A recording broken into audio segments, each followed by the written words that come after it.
actually just talking about some of the phases of learning, where you go from things that you don't know at all to the things that you know so well you may even have forgotten that you know them because you do them instinctively.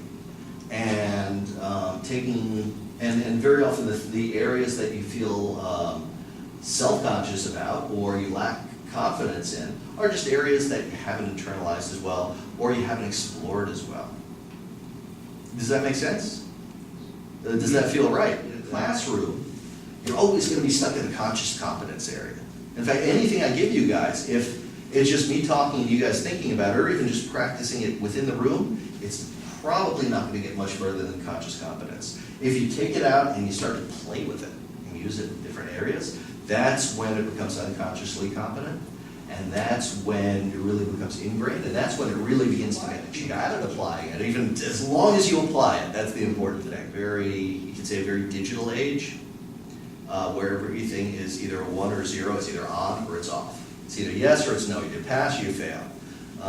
Nowadays, if you come out of school with a degree, you're expected to know everything that anybody should have, with that degree, whether or not you have any on-the-job experience at all.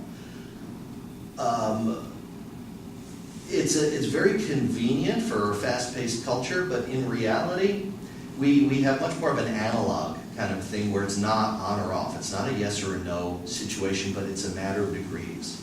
And you can be wrong to a degree, and you can be right to a degree. It's not always black or white. Black and white is very, very simple, and it's very easy to quantify. So, you can try something and you say, no, it didn't work, it failed. But it may be that you just have to keep trying. And you never really fail until you stop trying. So you can take a fencing technique, or you can take a pickup line, or you can take workout advice, or whatever it is, and you try it, you work with it, and you work with it, until you get really intimate with it. And you begin to get feedback, and feedback is hugely important. Now, it may be you've tried this thing, and after a reasonable time, you realize it's not so good. There are a lot of things that work on faith that don't really necessarily work very well for everybody, but feedback.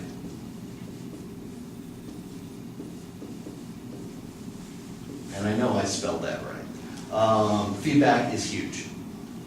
And very much worth considering, especially in situations where you are going to be grading yourself, or you're going to be grading an interaction with other people or with your environment. By the way, do not be nice to me. Ask me, definitely challenge everything I say. I stand behind it all, and if you want to run me over the coals, by all means, I don't mind it there. No, that's a really good one, actually. Because, what happens if you listen to somebody who says, oh yeah, go out to clubs, or discos, things like this. You don't find me in discos. Does that make us any less confident because we don't like bars or discos? Not necessarily. You wouldn't see Clint Eastwood in a disco, but nobody's going to say he's a wimp, It's to a degree, it has to do with your comfort zone. To a degree, it has to do with the limits of the advice you're listening to also.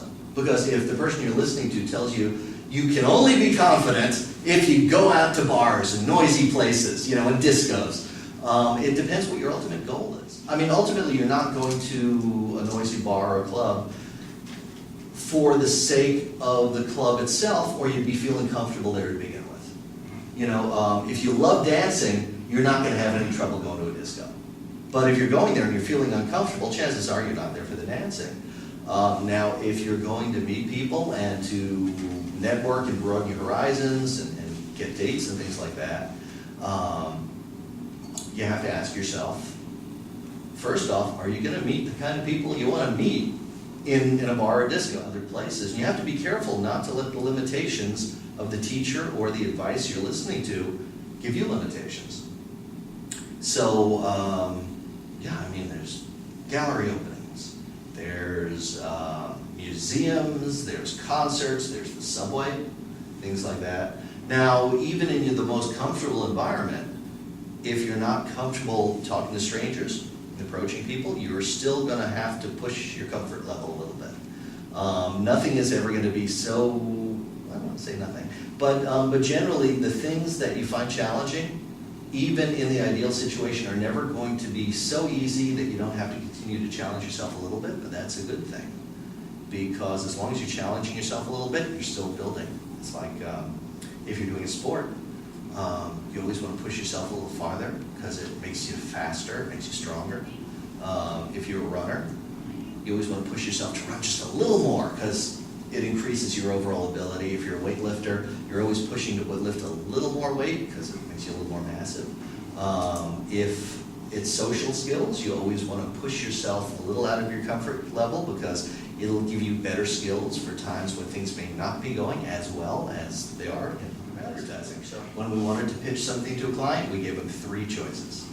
We gave them the choice we wanted to give them. We gave them a second choice just in case they weren't smart enough to like the same things we like. And then we gave them a choice that was absolutely awful because it gives them the illusion of choice. It narrows it down to 2 things. Because if you give somebody one choice, we get back into that digital thing we're talking about where it's either yes or no. And if you give them one choice and they don't like it, it's back to the drawing board. But if you give them one choice and maybe a second choice that's not as good, and then a terrible choice, even if they don't like the first choice, and they may not be crazy about the second choice, the terrible choice will propel them back to where you want them to